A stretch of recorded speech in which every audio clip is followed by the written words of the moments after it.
Halo sahabatku yang terkasih di dalam Tuhan, bersama saya Jonsung, Jesus my Savior. Sahabatku yang terkasih, saya ingin membuat penjelasan mengenai bahasa lidah atau bahasa roh. Kalau kita teliti dalam etimologi katanya, kata glossolalia dalam bahasa Yunani, Alkitab Perjanjian Baru dijelaskan di situ bahwa sebenarnya diterjemahkan glossa itu adalah lidah. Maka sebenarnya tepat diterjemahkan adalah bahasa lidah, bukan bahasa roh, karena tidak ada kata roh di situ, kata pneuma di situ, tapi glossa. Bahasa lidah. Apa itu? Yaitu bahasa yang seperti sekarang kita ucapkan, itu bahasa.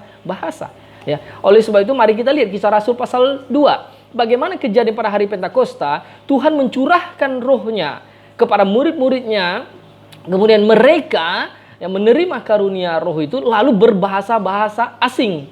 Mengapa saya katakan berbahasa asing? Iya, mereka tiba-tiba berbahasa orang Kapadokia, Mesopotamia, Elam, Pontus, Asia, dan seterusnya. Mereka bukan bahasa roh yang tidak dimengerti. Sikalala, sikaraba, lama asi, atau kirarabaso. Tetapi berbahasa asing. Oke? Berbahasa asing. Nah, kemudian banyak orang mengklaim dan berkata, wah ini mereka mabuk oleh anggur lah, mereka tidak benar lah, apa segala. Petrus bangkit dan berkata bahwa Petrus dan murid-muridnya itu menggenapi nubuat kitab Yoel. Ya, kitab Yoel yang digenapinya, yaitu di dalam kitab Yoel itu berkata bahwa akan terjadi pada hari-hari terakhir katanya. Ya. Demikianlah firman Allah bahwa aku akan mencurahkan rohku ke atas semua manusia, maka anakmu laki-laki dan perempuan akan bernubuat.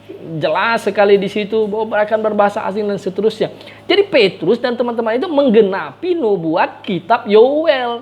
Petrus dan teman-teman itu bukan bernubuat untuk hari ini yang pendeta-pendeta tiba-tiba mengklaim bahwa mereka menggenapi nubuat kitab nubuat Petrus. Ini salah. Jadi sahabatku yang terkasih, jangan salah mengerti di situ. Kemudian kita lihat lagi di dalam Alkitab 1 Korintus pasal 14, apa yang Paulus katakan tentang bahasa lidah. Paulus menasihatkan kepada orang-orang di sana. Katanya, aku mengucap syukur kepada Allah, 1 Korintus 14 ayat 18. Aku mengucap syukur kepada Allah bahwa aku berkata-kata dengan bahasa roh lebih daripada kamu semua, tetapi dalam pertemuan jemaat aku lebih suka mengucapkan 5 kata yang dapat dimengerti untuk mengajar orang lain daripada beribu kata dengan bahasa roh. Paulus menganjurkan justru kita berbahasa yang dimengerti di jemaat kita di situ. Jangan bahasa yang tidak dimengerti, nanti mereka bingung. Nah, kemudian juga dikatakan di sini, karena itu karunia ayat 22, bahasa roh adalah tanda bukan untuk orang yang beriman, tetapi untuk orang yang tidak beriman. Jadi orang yang tidak beriman ketika mereka mendapatkan sebuah fenomena dalam dirinya, tiba-tiba bisa berbahasa asing, mereka dibangkitkan kembali, disemangatkan kembali, mereka jadi yakin ada kuasa Tuhan di dalam hidup mereka, sehingga mereka menjadi beriman. Jadi karunia bahasa roh itu untuk orang yang tidak beriman. Nah, hari ini banyak pendeta mengklaim, oh kita supaya bisa bahasa roh. Mereka tidak beriman sebenarnya. Nah, kemudian lagi di dalam peraturan jemaat, Paulus menasihatkan lagi, jika ada orang ayat 27 yang berkata-kata dengan bahasa roh, biarlah 2 atau sebanyak-banyaknya 3 orang. Seorang demi seorang, dan harus ada orang lain menafsirkan. Jadi dalam sebuah gereja, pertemuan jemaat, kalau mau bahasa lidah, harus seorang demi seorang, ngantri satu-satu.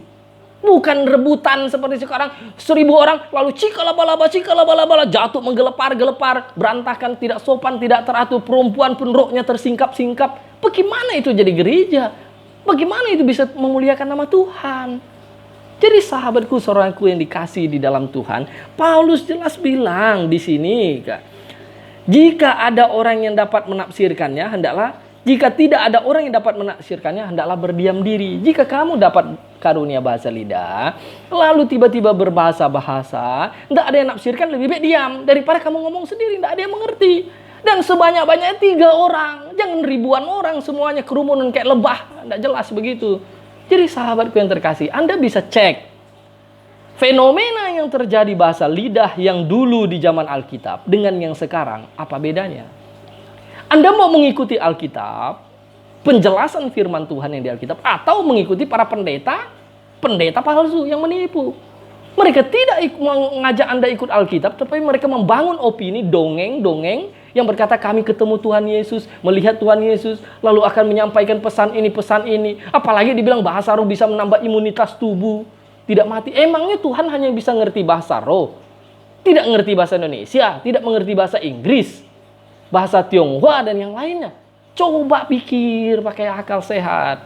Sahabat yang terkasih, saya membuat video ini untuk mencerdaskan Anda menjadi orang Kristen yang berpikir, bukan mengkultus individukan dan percaya kepada dongeng-dongeng para pendeta-pendeta itu. Bersama saya Jonsung.